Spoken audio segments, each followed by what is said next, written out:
हार्दिक शुभेच्छा. या चित्रपटाविषयी मित्रांनो खरं सांगतो आहे मी, यार परदेशात शूटिंग केल्यानंतर तो चित्रपट चांगलाच होतो असं मराठी इंडस्ट्रीला कोणी सांगितलं आहे मला हे गोष्ट कळत नाही. दुसरी गोष्ट ॲक्टिंग बघून माझं डोकं दुखतं आहे यार. याची पैसे देऊन पण रिप्लेसमेंट होऊ नाही शकत यार. मनाला जो ताप होतो ना कधी कधी.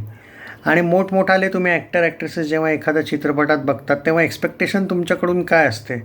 हीच ना की चित्रपट चांगला असेल. हे डोंबल्याचा चांगला आहे यार. दिमाग आऊट झालं आहे काय बोलू मी तुम्हाला. हा चित्रपट बघायला तुम्ही मला ॲक्च्युली अवॉर्ड द्यायला पाहिजे की यार मित्रा तू हा चित्रपट बघितला, यातच तुझं कौतुक आहे, बाकी काही नाही. अरे याचं ट्रेलर बघता बघता माझं डोकं जाम झालेलं आहे यार. आणि मी काय सहन केलं आहे मलाच माहिती आहे. म्हणजे बॉलिवूड तर आहेच खराब रे, पण कधी कधी मग ते पण चांगलं वाटून जातं यार. अरे आय मीन किंवा मग असं झालं आहे की हा चित्रपट बघून मला माझं सुचत नाही आहे की मी काय बोलतो आहे. I mean seriously.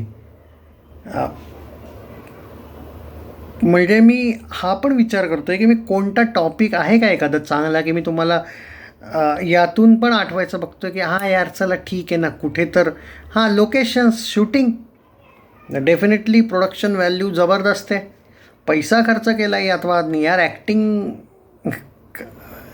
ॲक्टिंगवर काम केलं असतं. डायरेक्शन आपण म्हणतो की उगीच निगेटिव्हिटी नको करायला मराठी चित्रपटांची, पण यार असं आय मीन सिरियसली हा काही रोस्टिंग व्हिडिओ नाही मित्रांनो. हा एक दर्द आहे म्हणा, ही एक दुखापत आहे, इजा जखम आहे म्हणा. बाकी काय बोलू मी. कधी कधी मग असं वाटतं की बरोबर आहे की त्यांना स्क्रीन्स नाही मिळत. हे बॉलिवूडवाले असेही मराठी चित्रपटांना स्क्रीन्स नाही देत ना. की यामुळे ना चांगल्या चित्रपटांचं नक्की नुकसान होतं, यात वाद नाही आहे. पण यार असं असेल तर बघा, तुमच्या मर्जीने पाहायचं आहे तर बघा.